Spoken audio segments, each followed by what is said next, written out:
लासलगाव ही जी परमपावन भूमी आहे, तर हिच्याकडे फक्त केवळ कांद्याची प्रसिद्ध बाजारपेठ म्हणूनच पाहू नका.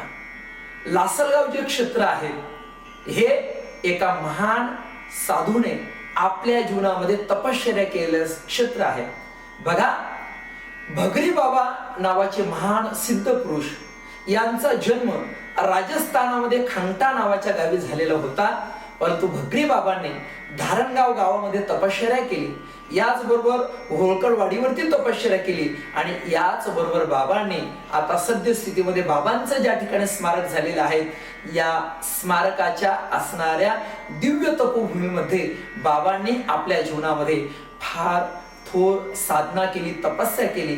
त्याच ठिकाणी बाबांचं शरीर सुटलेलं आहे आणि बाबांचे चरण लागलेली एक शिळा, तिच्यावरती बाबांचे असणारे पदचिन्ह कोरलेले आहेत.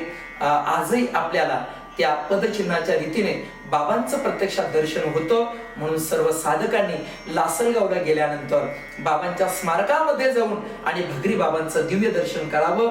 रामकृष्ण हरी. श्री नर्मदे हर, गोदावरी गंगे हर, मात गंगे हर, नमः पार्वती पतये हर हर महादेव. भगरी बाबा की जय.